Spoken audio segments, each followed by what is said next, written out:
thank you all for coming. I was 18 and 19. I came to India about 10 times to talk to the political level, not so much political level, but I think certainly political level also, about the importance of India paying attention to the semiconductor industry, certainly on the foundry side, but also on the fabless side.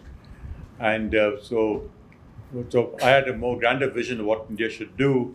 I did meet with the PM, and he completely agreed with everything, but things didn't have taken a slightly different turn. So we have now launched semiconductor missions. I'm still involved with them, and I do believe that it's a good start, because the journey of 10,000 miles starts with the first step. So that first step we are taking, but I think it's a very tough industry to enter, very tough, and it's so critical to global politics that even when we start entering it, we'll get barriers on geopolitical issues.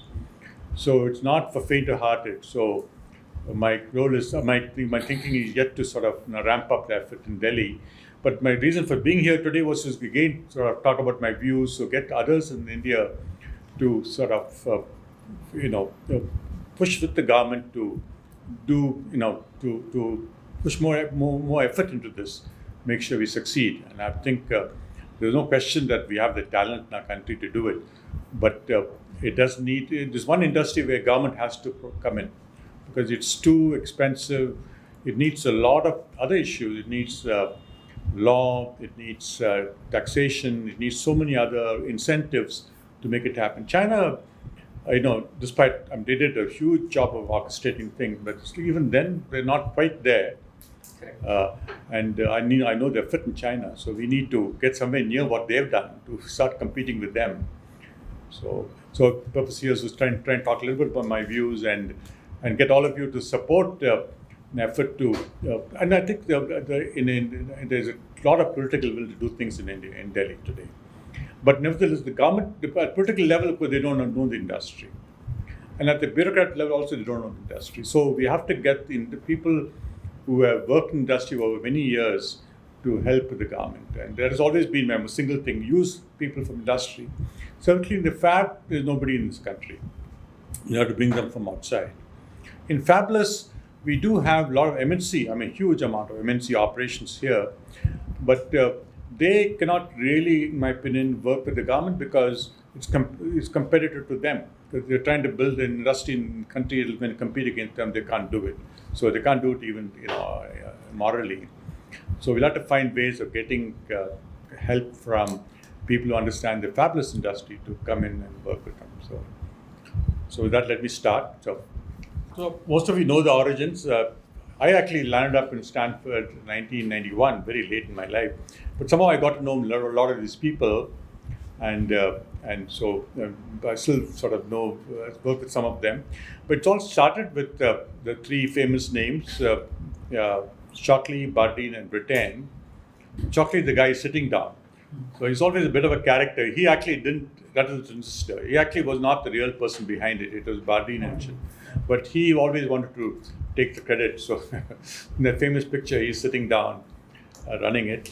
And then he actually wanted to build a business.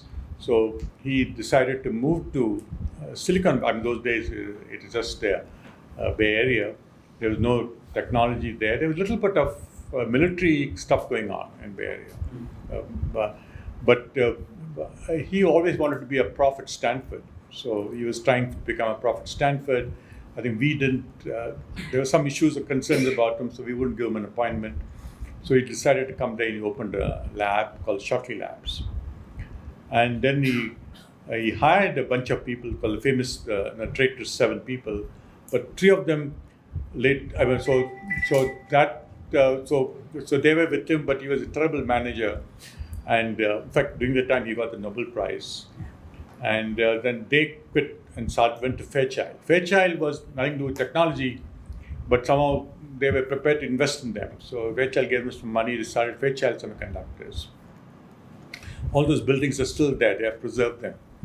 And so then they discovered Fairchild wasn't a great supporter, so then they launched their own company called Intel. So Intel, of course, the 3 founders were Bob Noyce, Andy Grove, and Gordon Moore. Only Gottenmore I got to know a little bit. Andy Grove, not that much, and Bob Noyce, I think, had died quite early. And another name, picture below there is Jim Gibbons, who's a very close friend, close colleague of mine. Jim Gibbons was kind of Shockley's counterpart. And actually, when Shockley was setting up the lab, Stanford was a big part of it. So Jim was on our side, working with him, and so we set up a parallel lab at Stanford on Shockley's. A lot of the work that Shockley was doing, we were more in teaching, so we were not doing that much of fundamental research at that time. So Jim is still alive, and I know him very well. So then Intel was formed, and Intel, of course, started off initially in memory, but they really took off out of the microprocessor. So there's two names there, Federico Fagin and Ted Hoff.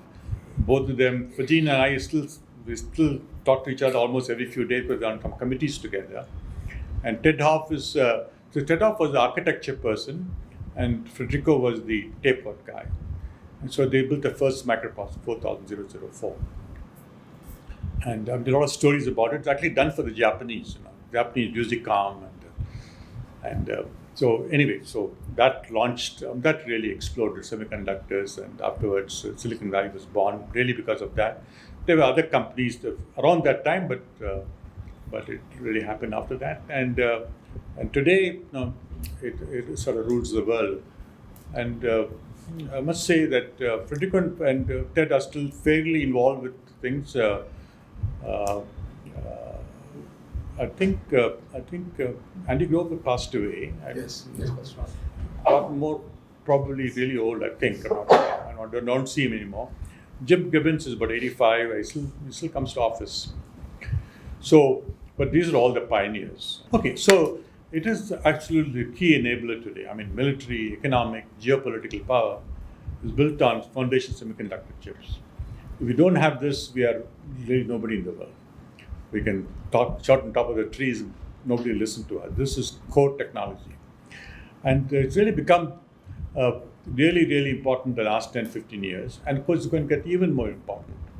People say something like 70% of global GDP depends on this technology. If you shut down all semiconductors, the world will collapse. Everything will stop. Maybe we'll have to go back to farming with plows. So it's so fundamental, and it's going to grow because, for example, if you look at a car today, very soon it's nothing more than a battery, a lot of electronics, a lot of chips, and a motor. And so whether it's AI, it's communications, telecom, internet, medicine, transportation, aviation, so critical. So India, we are a huge country, and we really have to enter this in a big way. So that was the reason I came so many times in 2018, 2019. But now I think something is happening, and we should now make sure we succeed. So a little bit about the industry itself. The revenue today is about 600 billion per year. This is sort of value-added revenue. And the market cap of these companies is about $3.35 trillion. And so the industry is sort of divided into sort of three blocks. One is called the fabless. So the companies only design chips, and we have almost every fabless company in the world. MNCs have operations in India. So I think between Bangalore and Hyderabad and maybe Pune, Delhi, we have, I don't know. Other day, on Friday the morning I left, I met for lunch Pichai. He says he has 30,000 people in India, Google. I'm not all of them, fabulous. But Qualcomm, probably 20,000. I don't know the numbers properly, but so I did two companies. We had both backends here, and those days, this is long ago. And this is the first 4G technology, which was then called WiMAX, which became LTE and all that. I used to say around the world that the best wireless designers are sitting here in Bangalore. And people wouldn't believe it, but I knew we had them here. So we have lots of capability in India, but I'm talking about, but Indian headquartered companies, we're invisible. Nice. So only that counts. 80,000 or 1 million, no value in the world. It's where you're headquartered. That only counts. This is what I've been telling Delhi again and again. That's what's important. And so in foundry, Taiwan has 60% market share. It's amazing how they did it. I think TSMC is about 50% or 54%. UMC is about 5-6%, and a few others. United States is number 2 with Intel. This is probably based on revenue, not so much based on volume. China would be there next, Israel, and South Korea is mostly Samsung and memory. So memory, Samsung still dominates, and Taiwan, they have the ASIC capability up to 5 nanometers now. United States is sitting, Intel is sitting at probably at 9, I'm not sure. 14, I know it's stable with them, 14, but maybe 9. But even 7, they're not stable. So they're way behind Taiwan, way behind TSMC. China is probably, I think there's a lot of fudging going on in this thing. Now people claim things. China is probably stable at 14 today, 14. And that is actually a TSMC fab in China. Yeah. Okay.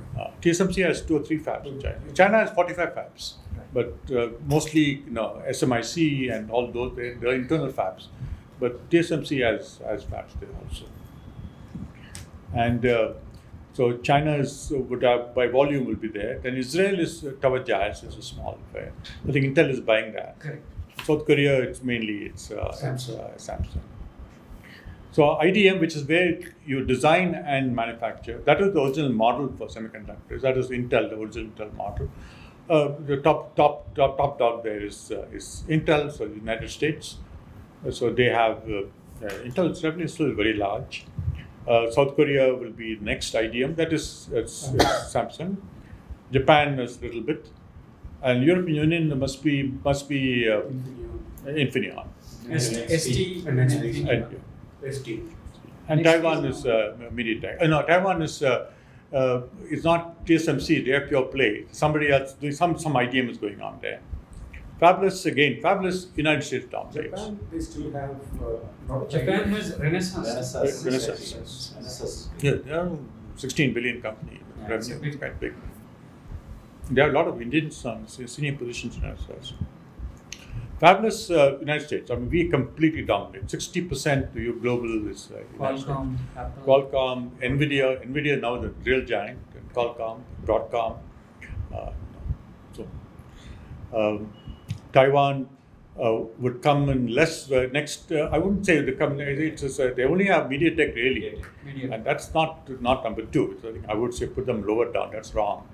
China has quite a bit. SK Hynix. No. They have a flash memory company, YMTC. No, I'm talking about their Fabless, which is actually an offshoot from Huawei. Yeah. I forget, but doing fairly. But they have about 6 or 7 Fabless. And I was, they had a group called Tsinghua Unigroup. Yeah. I was an advisor to them. That was funded by government. It was 200 billion. I don't know how much money there was, but I know they made a bid for Micron at one time for 25 billion. So right. They had a lot of money. And now, a lot of the guys are in prison now. Yeah. There's some problems going on. So they were, and when I was with them, they would tell me, Paul, we're not be able to progress Fabless as quickly as possible. If the Americans can do, we're trying to figure out what the right secret sauce is. I said, go and hire the American leadership, and then they'll figure it out for you. But China's still not there as good as where they should be. European Union has some obviously Fabless. I think not that. This company in Imagination, I think in UK is there, and a few arms there, and Japan. OSAT. I think China is very big in OSAT. I don't know whether they're number 1 or Taiwan number 1. United States, I don't think there's much OSAT going on in the United States. I don't know why that. One company. Yeah, company. Singapore strong, I think there, and Japan. So it's a. So I would say that there are probably already if you look at Fabless IDM, there are probably 100 companies above $1 billion in the world. And I would, if you look at it's Taiwan, United States, Japan, South Korea, and China are the main players. I'll talk more about China and the competition later. So technology node, I mean, many people here understand it, but a lot of discussions on this is very critical because technology node makes chips. You can put more, particularly in things like a phone, the area of the chip and the power of the chip are very critical. The more you can pack in, we don't have much real estate. So the power is always a huge problem. So lower the node size, the more capable the chip is. And of course, the power reduction there's something called Dennard scaling that's become common, and so we're not getting much gain. It was huge gains for many years, but not anymore. But still, the nanometers makes it. So today, chips are many billions of transistors. Some AI chips out of China are now 1.6 trillion transistors, gates, 1.6 trillion gates. I mean, I don't know how well they perform, but they've been claiming some big numbers. But today, the top technology is 5 nanometers. Only one company has it, that is TSMC. They're now looking at 3 nanometers. US is way behind. Chinese also are way behind. In memory, I think Samsung is 7 nanometers. These are very complex chips, so the key to this industry is knowledge and experience. A very strong PhD, 25 years of experience. You have to grow those people. They cannot be grown overnight. And the real game in semiconductor industry is finding those people. China has stolen many people from Taiwan. Many people, also from Samsung. In fact, we go back to 1980s, Japan was stealing from the United States. And sometimes the story was, we'll hire somebody from a key US company, pay him double the salary, and said, don't do anything, just stay at home, but don't help that US company. And also, I mean, Japan became very strong in memory, but somehow they didn't hold out. So people, what matters? Money anybody can find. People. So if we're going to become strong, we've got to grow these people. And none of them are today in this country today. We've got to grow them. And that's going to take time. And we have to grow them. We're also bringing in people. You cannot create a 25 years experience overnight. You've got to bring in people. Pay them the right. Today, there's a huge bidding game, between the Chinese are bidding for Taiwanese talent, and some of them go to China, they come back, and they also, picking people out of South Korea. Americans, somehow Chinese have not been able to touch recently, but they get people from Japan, from South Korea, and from Taiwan. And so technology node is at 5 and 3 nanometers. You're dealing with, it's really almost quantum mechanical type of modeling. It's very complex, and the fact that the US has fallen behind tells you how difficult it is. So why did TSMC succeed? I think it's partly. I think the government had a nice lab there. I forget the name of the lab. And Morris Chang, they got Morris Chang then helped start this, and. So I think very wise government leadership. I think Morris Chang was very wise person, and they focused always not on quick money but on building people. United States, the problem with our companies is that stock market rules it. So like Intel really came down because we were always running out of stock pricing, and therefore investments in R&D flagged. And today still we don't know if we can fix that problem or not.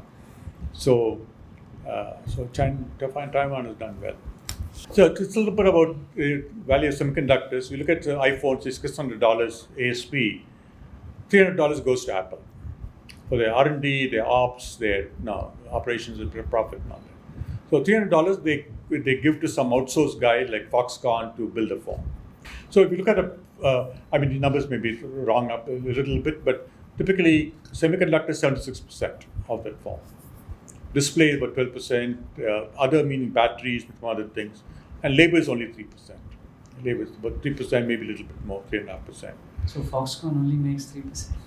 Yeah, but what happens is this is labor. I would say Plus Foxconn, my opinion is that when they buy the other components, they mark it up to cover their cost of their line. They're putting a lot of capital. Right. So I think that get marked up there. And the labor is, so our participation today is mostly labor. So we are still at the bottom, but I think we do a very good job. But we need to climb that chain. Much of the money is in the chain there. Okay, so a little bit about the industry. It's as I mentioned. What about R&D? How much of 600 billion revenue is R&D? I would argue it's probably as much as 50% because let's say Qualcomm. Qualcomm's gross margin maybe, maybe say 50%. 50% goes to chips, but those guys have their own R&D. So I think you add up all R&D. Of course, anything about the raw material, it's only sand. It's mostly some kind of R&D. We leave marketing, sales out. So actually 300 billion of R&D. An R&D budget for R&D spent in India without MNCs.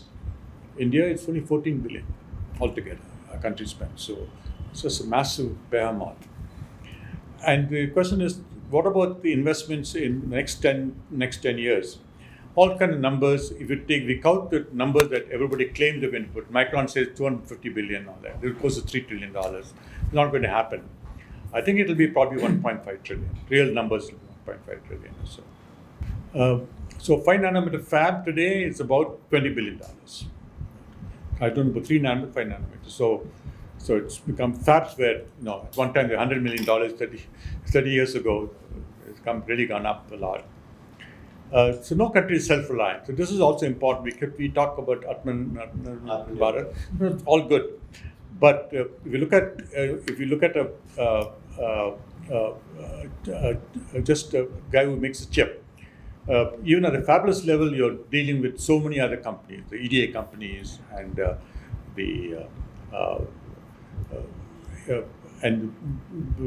certainly with EDA and and very often, like I used to do, in order to finally doing simulation, we can't do it on computers. It's just too slow. We have this special machines which can do it. So hardware accelerators. So and then at the chip level, at the fab level, this the supply chain in the fab maybe is 2,000 companies. Many of them in China. But of course, the most critical requirements are the instrumentation that China doesn't have. It's ASML, Lam Research, Applied Materials, Tokyo Electronics. Yeah, and so it's a global system. No way India can become self-reliant. Our job is to join this club and participate in it in some level. I keep saying in 10, 15 years, 55% global market share. And our job is to build our own IP, and when we build a product, we're going to outsource a lot of other things. That's fine, but as long as other people use our IP, then I think we get interlocked. Then we're much safer at that point in time. So we have to. This is not understood at the political level very well. I keep telling them you cannot do this thing completely in India. No country can do it. It's just too big. So, multinationals with global presence. I think if you're anybody in this, you're going to be a multinational. So when we build Indian companies, we are there when we become multinational companies. We have to get there, and we can. Very, very competitive and huge entry barriers. So all this we know. Yeah, so I'll talk more about China, US versus China. Most of my talk is about that. So if you look at the numbers, are maybe not completely right, but foundry, US is about, has 9% today. It's mostly Micron, Intel, a little bit TI. China is about maybe 10%, difficult to say, but they have a lot of fabs, but the volumes are low, not great, market share not great. And Taiwan, between TSMC and UMC, 65%. And 12 nanometers, China is maybe 16, 14, hard to say, and only Taiwan is at 5 nanometers. In fabless, US has got 60% market share, so we dominate that area. China, probably 9%, and Taiwan very little, only MediaTek. So the problem now is if China and Taiwan was part of China, but after the Civil War, those Chiang Kai-shek went there and then set up a separate thing. And as you know, all the politics going on, China wants to reintegrate Taiwan, and Xi Jinping seems to be deemed on doing it. If that happens, then US is going to be in a very difficult shape because 70% of the fab capability will be with China, and we still dominate on the fabless, but without fabs, fabless doesn't mean much. So that is all the big source of worry in the United States is this picture. So. And Intel is also starting foundries. Yeah, so they're one in Arizona, they're doing at least 2 fabs. One in Israel. They're doing, I think 3 or 4 fabs are coming. What's your view on that? Meaning in what sense? Intel getting into the fab and then fab services and then competing with TSMC as well. Yeah, the problem is whether the idea works at all because I think at the management level there's a conflict between fab thinking and finally the selling chips. Intel is, I think, all the real money makers is this what they call their server chips. Yeah. In all these clouds. So that's where they I think management focuses whether they're doing well, they're not doing well. So that dominates the thinking. Fabs, I think, always get sidelined. So I think TSMC's successes, they could only focus on that, pure play fab. So Intel's business model, or all IDM business model, I think is not a good one. Not a good one. So then does it make sense particularly for Intel to hive off foundry service in a separate company and then start competing? I think they talk about it, but Pat Gelsinger can't run both companies. He got one of them. So I don't know what's going to happen. But I do somehow, I'm no expert in this area, but I do think IDM model distracts you because you have often competing priorities on the business side. And in fact, many years ago when Intel bought my first company, so I used to know them very well. They were, wherever they failed, because wireless, they never succeeded. They keep buying companies for billions of dollars, nothing happened with it. So, but they always offer the incentive saying, we'll build the fab for you because we have the best fab. But so for them, what I'm trying to say is that the fab, those days they used fab, but still I think they never opened the fab because they didn't want anybody to be able to use their fab. But now they've fallen behind, I think they're open to it. So I don't know, it's tough, really tough. And Intel stock price is not doing well, so Pat is under a lot of pressure now. Even the gross margin. He came here to Delhi. I spoke to him before he came. He met with Prime Minister. He met to PM. In fact, I spoke to him before he came. I told him what I know, what's going on in Delhi and all that. But I did hear something about the fact that some people made him wait and all that. So I don't know. Anyway, I know him well. He didn't complain to me after he came back, so he seemed to be okay with it. But after the visit, he did announce fab in the US and one in Europe. Nothing in India. I think US government won't allow him to come put up in India because they really want to build it where they can get most muscle. So, how real is Big pardon? How real is China taking over TSMC? Is that likely to happen? It's a speculative kind of discussion. The political level is, and even in the United States, we acknowledge that Taiwan is a part of China. There's no question. The question is, our view is that you should integrate that peacefully, not by force. But Xi Jinping has said that by 2027 he will integrate it peacefully, hopefully, but force if necessary. Like Hong Kong.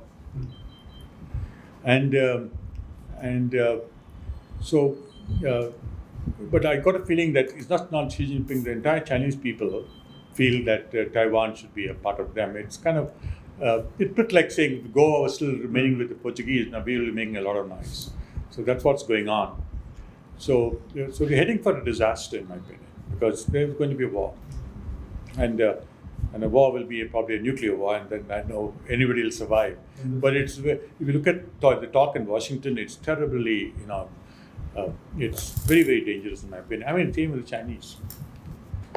And So it may be a good idea for TSMC to build a fab in US before they get wiped out. So it's already, I think, already everybody there has US visas and, maybe, US is doing, I'm saying, there will be 1,000 CIA guys sitting in Taiwan figuring all this out.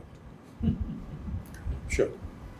That previous slide, in your estimate, what is the investment required? And revenues you've indicated, but what are the margins and sort of return on capital employed? And if India were to take a strategy, where should we play, given the fact that we have limited capital on one side, but we have the talent of particular nature? So if you were to say the next 10 years, the notion of dominating some area at least. So what's the sort of heady mix of low capital? Very, very complex question to answer, so I won't answer that directly. But what I would say is we have superb knowledge in fabulous design, superb knowledge. Engineering knowledge. I would still say the product management and marketing and the connectivity to the other companies. If you form a company in the United States, in India today, if we can attract some of these guys who have been working in Broadcom, we'll bring a lot of knowledge. But still, none of you guys do product management very much here. Yeah. And the marketing, those things also we need before we can be truly successful. But nevertheless, fabulous is, I think, the best opportunity for us to enter. And 50% of the 600 billion is fabulous. So there's plenty of money to be made there. And much lesser investment requirements. Very much less compared to today. A fabulous company in the United States, even companies that you're involved with. It's back in 1998, my first company I raised $75 million. 25 years ago. For a revenue potential of downstream 75 to 100 million at least. We had very little revenue. We got acquired by Intel. Second company, I'll tell you. So that company, $100 million. All IP today in 4G and Wi-Fi, all was in that company. Right. And we had only one customer. And then without a standard, we couldn't really survive. So Intel bought the company, and Intel then grew it into called WiMAX. They put in $5 or $6 billion.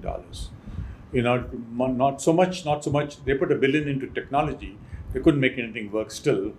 But they created, it's another story.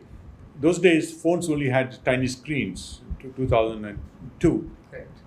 So Intel, and I agreed with Intel, that this will never be an internet device, where you can see a screen, read an email, or look at a video.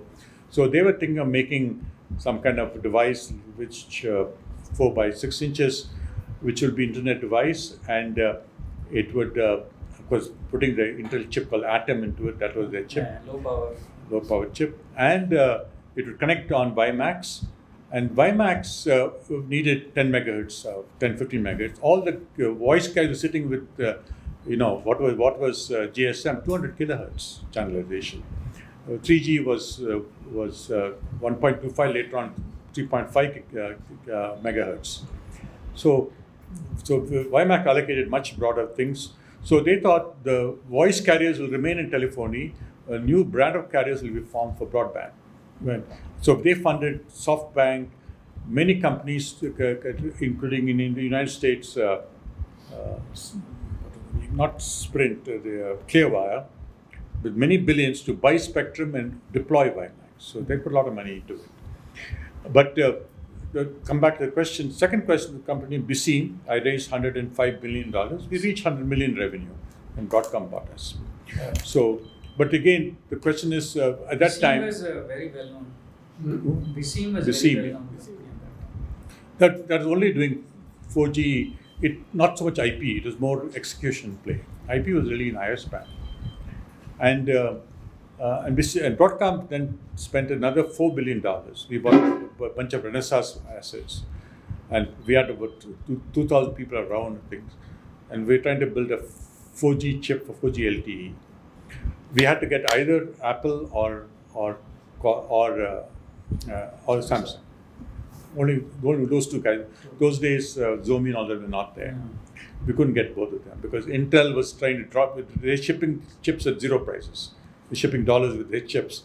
And Qualcomm was always pretty good, so we couldn't enter. So out of $5 billion, we closed it down. And we offered the entire IP to the Indian government. And we completely messed it up here. Completely messed it up here.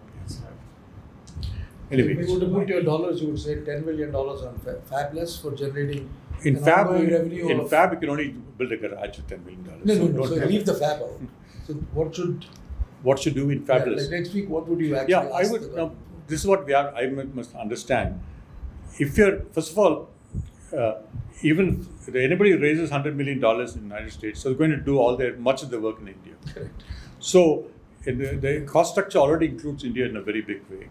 So we're going to do a chip, and I'm saying there's no such thing, in my opinion, though I could be wrong, a chip only for India. It's really a chip in the global ecosystem. Yeah, that is very true. It is today. Samba Nova, this is in our portfolio, raised $500 million. Yeah. The Movandi, which I'm on the board of, $100 million, and still struggling. So I would say the entry ticket is $100 million. For question of IP that you mentioned, I don't even conceive the part that you were mentioning for India, because the first thing any company does, if in India they find some IP that is of relevance to the global market, the first thing that you do is a Singapore flip or a Delaware flip, so that the global business model is taken care of, and the first thing that is transferred out of India is the IP.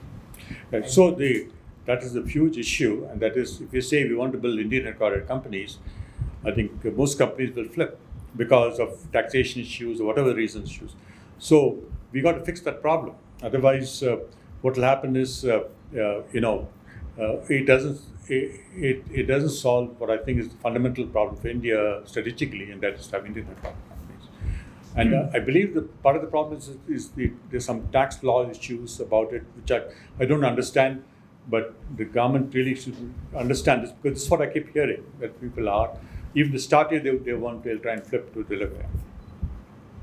And that doesn't serve India's purpose strategically. Also, the earlier sovereign instinct is to own it all. They did this with nuclear in the 1950s, saying that any IP developed will never be in private hands, it will only be owned by the Indian state.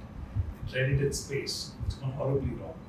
And in space, again, they tried to push, now the entrepreneurs have pushed back to say you can't claim sovereign ownership over IP. But at least, thankfully, this is not an industry where they can even think of it. But I must say, on this IP issues, where Israeli government has a very well-oiled machine for bringing up startups in semiconductor, and they've got some very good companies out. Since the government, like we are trying to put a lot of initial money, if you try and flip, then the government does allow it, but then the government requires you to there's some incentives not to flip by saying you got to pay back the government some money extra and all that. So all this required lots of thinking and legal issues and understanding the reality of how things function. This is what we have to do in Delhi. Otherwise, without knowing all these things, it's very hard to make it form. Okay, so Sudhir, a question to you is, I would say, I think I would completely think that whatever you build has to compete with the world. That's true. And if we're going to build a chip, let's say in something, let's assume it's a processor, you've got to beat Intel. Otherwise, you're not going to sell that chip. So you're going to build a wireless chip, you've got to beat Qualcomm. So it's always it can be done, but it's a tough journey. It takes a lot of money. So this is the thing about the United States. So we are the hegemon, and so 31.5% of wealth, not GDP, wealth is in our country. China is growing too fast. So, and if you look at why did the United States come there, it's all innovation and intellectual property. That is the land, nothing matters. That's important. And that is the basis of our wealth. And so they do not want China to get into that area. So that is where the problem starts. So our worries are declining fab competitiveness versus Asia Pac. We know that well. Potential China-Taiwan merger, which is a huge nightmare. Difficulty in getting cooperation from Europe. Like Europe, we've been telling them they cannot cooperate with China, but they're using market share, so there are problems there. China shift away from internet apps. So this is the problem. While we are still, we still have, what is that? TikTok is the Chinese company. Yeah.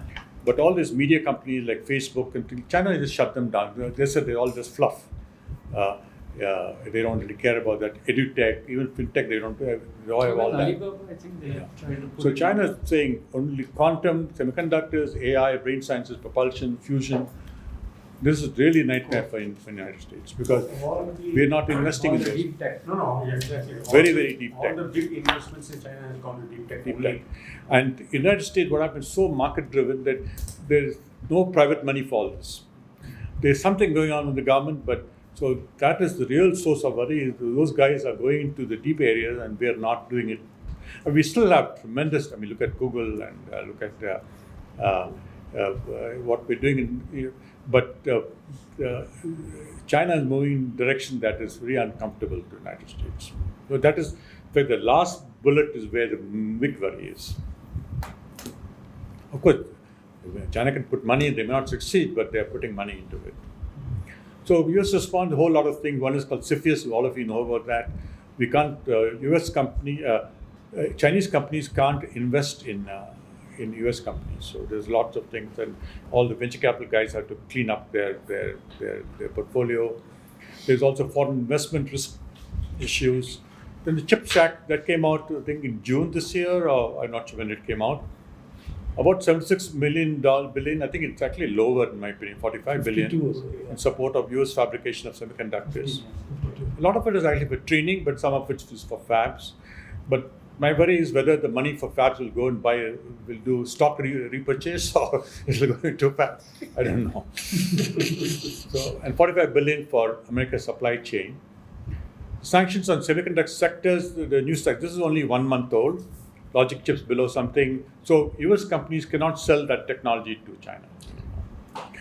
And then this is also very dangerous, very difficult. Residents of restrict ability of any US resident, even non-citizen, to support Chinese in any way. If you do that, then you. So that is really concludes. So my thinking is that all of you, the leaders in this country, must engage, because ultimately I think government does hold the key because they can write some big checks. We got to work with the government, and help them understand the dimensions of this industry, so we can do it correctly. I think we'll get it right. We've taken the first step, but I see a lot more thinking is needed. Lot more thinking is needed. So here the last slide is about R&D intensive manufacturing industry. So these are the crown jewels of United States and China. This is where we worry about. So one will be core ICT, which are semiconductors and systems. Systems meaning 5G base station and things like that. Core ICT. Then there is branded pharma, advanced instrumentation, and commercial jets. These are kind of the four R&D intensive manufacturing industries.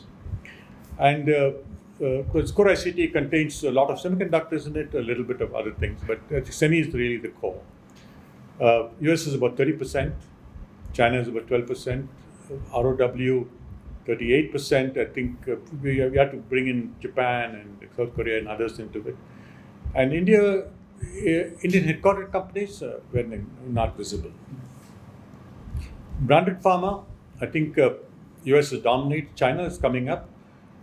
Europe has lots of 52%. India, I think we have Biocon, Reddy Labs, Sun Pharma, some new molecules, but still in terms of global, in branded, in generic pharma, 40% of global drugs are out of India. But our revenue is only 2% of global, because branded pharma markup is just huge, huge.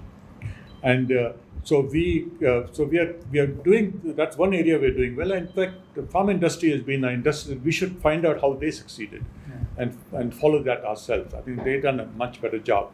But even they have not entered branded pharma in a big way. But that needs enormous amount of R&D. Enormous amount. No, it's amazing that, one of the things is, let me also say, I've been trying for a long time, for a few years now, to try and start a research university in India. Our current universities, The best is right here in Bangalore.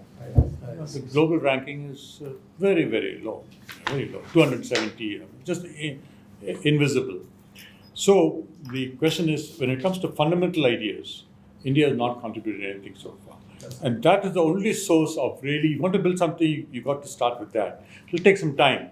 So I'm just saying that we have to pay attention also to foundational research in our country. Because that is if you look at anything, whether semiconductor industry came out of that, the development of the transistor, but that was very, very, done by people with enormous amount of expertise. Deep initiative. And so we got to create, therefore, we cannot merely sort of say we'll build an industry. We have to create that foundation of top research things. We have not done that so far. We have not done it.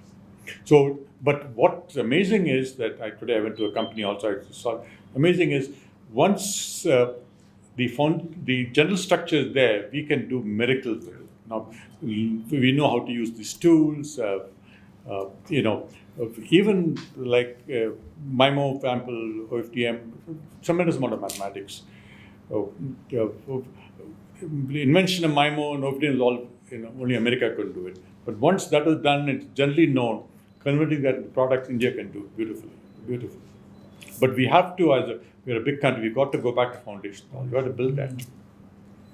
So then, advanced instrumentation. So this is an example in semiconductors, the big name is ASML. They produce this UV thing. It's $125 million one box. One machine. And they can't have enough capacity to sell it because there's so much demand for it. They're making 25 And that is, machines. They're making 25 machines in a year.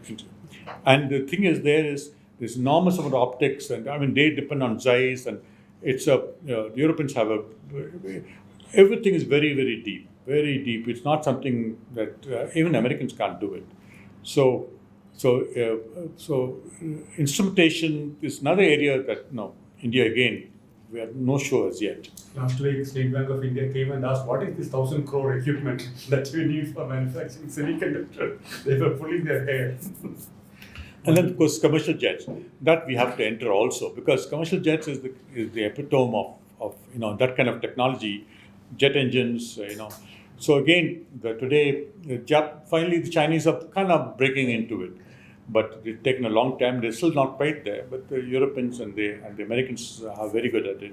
So these are the four crown jewels, and India has to start putting some tick marks on it. Right now, we do not have it. And we, I think, absolutely can do it. And if I look at it more, I think it really is the lack of public policy, and that needs all of us to engage with this thing. After all, otherwise, the political leadership, even in the United States, they don't know this stuff.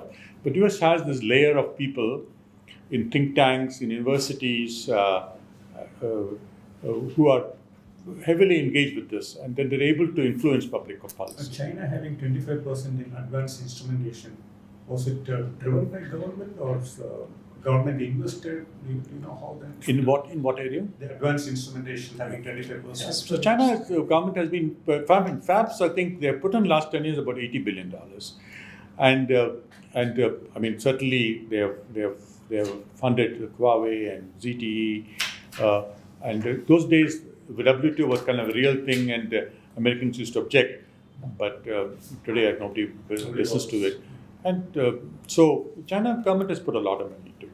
In fact, too much money. In fact, like Tsinghua Unigroup, they had 200 billion with them, and they wasted much of the money, I think. When they announced $400 billion for the semiconductor industry, almost 7 8 No, years still ago. one is money, but getting into advanced instrumentation, Which is not part of that. that requires a lot of knowledge. But even jets, all these things, all knowledge intensive, innovation intensive, and so my hope for India is that we will join this club. We have to do it, and we're capable of doing it. And I've seen, I spent 25 years in this country. I used to build sonars. I've seen the talent. We have enormous talent. So we need, I think, public policy is where, and I must say Mr. Modi is very, very keen about doing it. So I think that this is the time to strike and get him to back some of these things properly. at the political level and at the bureaucratic level, they don't know, those people don't understand it. So he needs outside help to come to him and help him.